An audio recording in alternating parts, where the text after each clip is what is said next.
Welcome to The Explainer. Today, we're diving into a chapter of history that's been almost completely erased.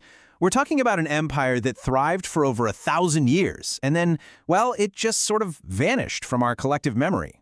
I mean, just think about that for a second. How does a kingdom that was a global spiritual center, a major political power, and a crucial link in trade across Asia just disappear? It's wild, because today, most people have never even heard its name. So, let's put a name to this mystery. The empire we're talking about is Kamarupa, the ancient kingdom of modern-day Assam. For centuries, this place was a dominant force on India's eastern frontier, a real beacon of culture and power. Which brings us to the real question: why was it forgotten? And let's be super clear here, Kamarupa isn't some mythological lost city like Atlantis. No way.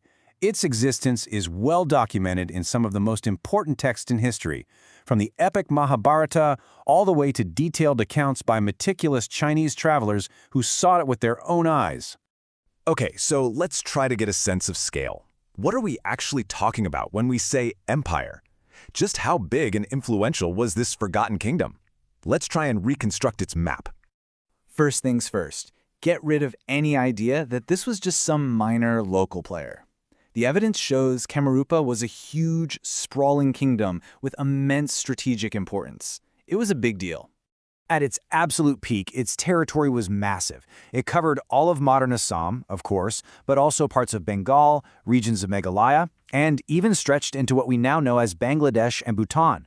This was absolutely crucial because it gave them control over the vital trade routes connecting India with Tibet, Southeast Asia, and all the way to China. And get this. This wasn't some flash-in-the-pan empire that rose and fell in a single generation. Kamarupa endured for over 1,200 years. To put that in perspective for you, that's longer than the Roman Empire. Let that sink in for a moment. But Kamarupa's influence went way beyond just politics and trade. This place was a spiritual epicenter, a true powerhouse whose unique religious identity literally shaped parts of Asia. Over its very long history, three major dynasties pretty much steered the kingdom. You had the Varmans, who kicked off its golden age. Then came the Mlekchas, who really solidified its local indigenous identity. And finally, you had the Palace, who were in charge during its final centuries. Under that first dynasty, the Varmans, Kamarupa really shone. Its most celebrated king was a man named Bhaskaravarman, who was a contemporary of the great North Indian emperor Harsha.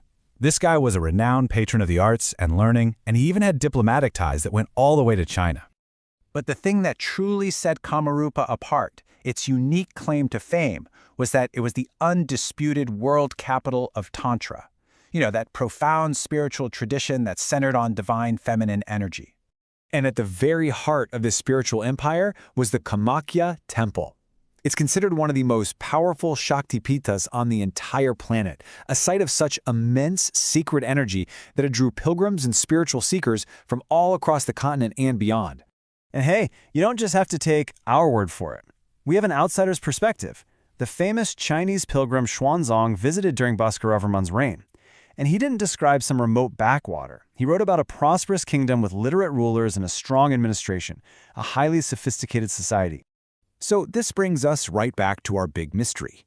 If Kamarupa was so advanced, so powerful, and so spiritually significant, how on earth does it just fade from history? How does a giant like this simply disappear? Well, the answer is that there wasn't one single dramatic event. It was more like a slow, quiet unraveling. You had repeated invasions that chipped away at its strength over centuries. This led to power fragmenting, with local rulers just breaking off. Then, as new kingdoms popped up, those crucial trade routes shifted, which basically starved Kamarupa of its economic lifeblood. And over time, the once great empire was just sort of absorbed into all these new states. But here's the real twist in the story. The empire didn't truly vanish. It simply transformed. And its ghost, its legacy, is hiding all around us if you just know where to look. You can see its legacy in the very foundations of modern Assamese culture and language. The Kamakhya Temple is still one of the most important pilgrimage sites in Hinduism today. The tantric traditions born there are still practiced.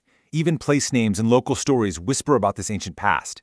And there are still hidden archaeological ruins scattered all across the region.